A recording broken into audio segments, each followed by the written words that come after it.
As a candidate, sometimes we are our own worst enemies in interviews.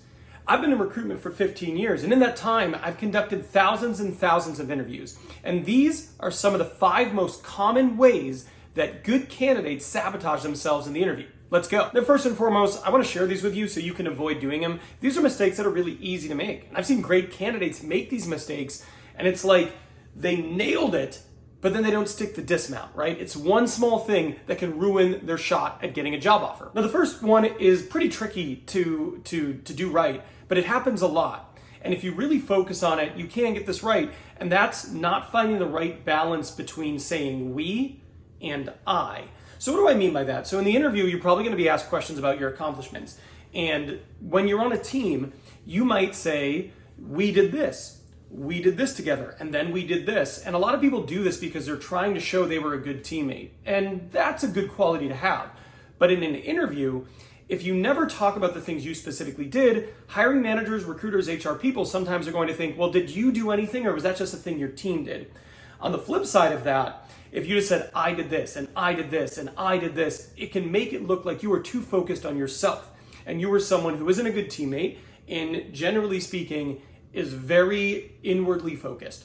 So this is tough because those are two different things, but the ideal candidate and the ideal way to tell your story during an interview process is finding a balance between the we's and the I. Sometimes you want to talk about what I specifically did in a project and then the success we had as a team. But finding the right balance here and navigating that successfully in an interview can be a huge difference on whether or not you get a job offer. Another mistake candidates make is they end up coming off cocky instead of confident. Now, in an interview, you need to sell yourself.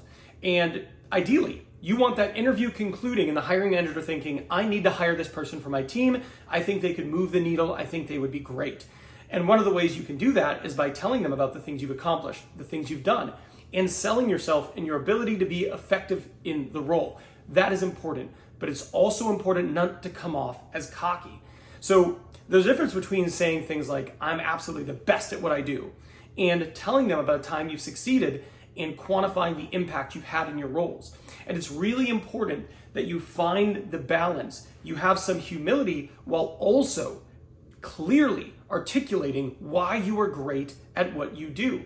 And finding the balance between cocky and confident, cocky and competent, it is very important. So just make sure when you're telling your story, you're not bragging, but rather you're clearly and confidently stating what you did and the impact that you had in that role. By the way, if you're finding value in this video, do me a favor, hit that like button. It's free, it tells YouTube I don't suck, and it motivates me to make more videos like this, and it really helps the channel. If you're already willing to do that, hit the subscribe button and notification bell. That way you never miss one of my 3 free weekly videos, all designed to help you nail your next interview and maximize your career. The next mistake really great candidates make way too often is they come off sounding overly rehearsed. So you know some of the interview questions you're going to get, and practicing them is a good thing.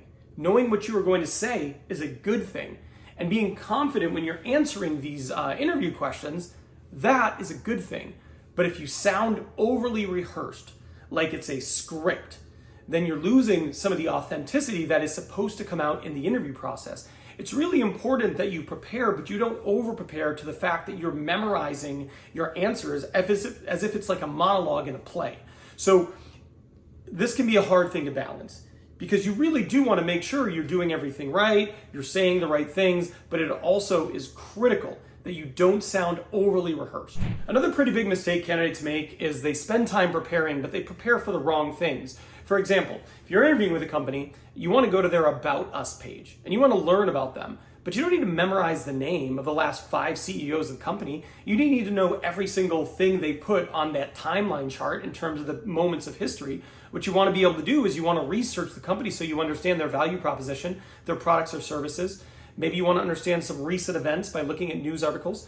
And when you're looking at the job, you want to make sure that you are understanding what are the must-haves, what are the nice-to-haves, and what is this person going to be doing on a day-to-day basis, and how to be able to speak to your effectiveness in that spot. So it's really important to spend your time preparing on the right things. Another big mistake that candidates make is they assume that every single interview is the same, and you should prepare for every single interview in the exact same way.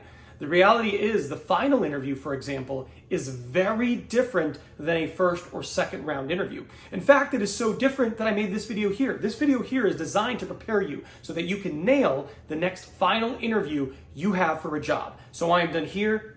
I will see you over there.